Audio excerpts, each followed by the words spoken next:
Mən artıq 2 aydır ki, atamı görmürəm. Atam üçün çox darıxmışam. Bilirəm ki, bir daha atamı görməyəcəm. Axı atam şəhid olub. Hər gecə yatanda Allaha yalvarıram ki, atamı yuxumda görüm. Atam mənə deyirdi ki, vətən bu dünyada ən əziz şeydir. Vətən anadır. Vətən insanın özüdür.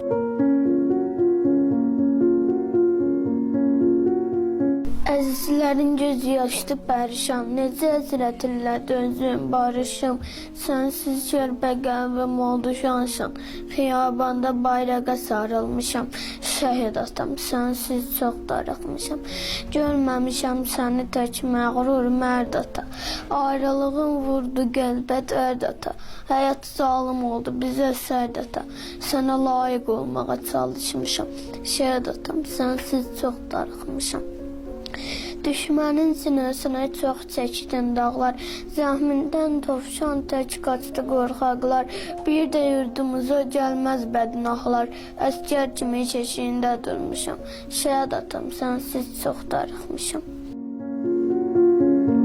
Bizə evdə bildirdi ki, müharibətdə sentyabrın 27-si 4-10 dəqiqə qalmış, həyəcan siqnalı verildi, çıxdı onlar buradan.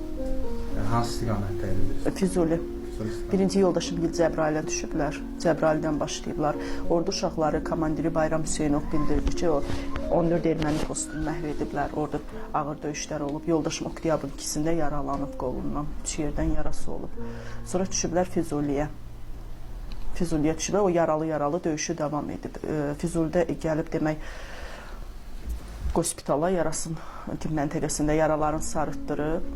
Döyüşə davam edib. Hətta general Mais Bərxudarov ona döyüşü saxla əmrini verib.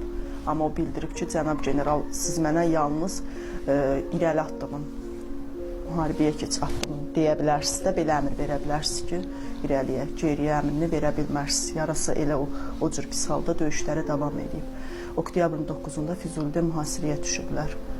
23 gün sonra oktyabrın 29-da Nəşib Eyləqan gəlib morqa, oradan zəng vurub bizə bildirdilər. Tamada olaraq əlaqə? Hər gün, demək ki, hər gün danışmışıq, hər gün danışırdıq. Deyirdim ki, bəs orada vəziyyət necədir, şəhərdə deyirlər vəziyyət pisdir, belə müharibətdə, əlbəttə ki, müharibə necə olar? Deyir ki, hər dəfə ürək dirək verirdi ki, yox, narahat olmayın, yaxşıdır, hər şey yaxşıdır, ordumuz qələbə çalır, qələbəyə az qalıb. Ən böyük arzusu Laçın koridoruna bayraq sancmağı idi. Belə bildirirdi ki, uşaqlar Laçına çatacaq. Hətta qolunu sarayan cərrah da bizə, biz Füzulidə, mən özüm Füzulidə oldum, müharibənin ağır gedən vaxtlarında özüm Füzulidə 2 dəfə olmuşam. Orada cərrahı da bildirdi ki, hətta deyir, o yaralı vəziyyətdə də fikirləşirdi ki, uşaqlar Laçına çatır, mən Laçın koridoruna bayraq sancacam. Həqiqətən, bəlkə də indi düşünər, hər kəs düşünər ki, yəni şəhid olduğuna görə deyirəm. Yox, Elşənin arzusu idi şəhid olmaq. Həmişə bildirirdi ki, şəhidlik ali zirvədir, o hər kəsə nəsib olmur. Həmişə deyirdi ki, kaş ki o torpaqlara, Füzuliyə, Laçına bizim də ayağımız dəyə. Kaş ki o torpaqlarda şəhid olaq. Salam gid əskər, salam komandir. Allah kömək olsun, yar olsun sizə. Məhv edin düşməni, o alçaqları. Deyin şərəfsizlər, ağır olsun sizə. Atam da düşmənə zərbələr vurub. Qəhrəman atamın igid oğluyam. Gələcəyin əskər və komandiri 5 yaş Hüseyin şəhid oğluyam.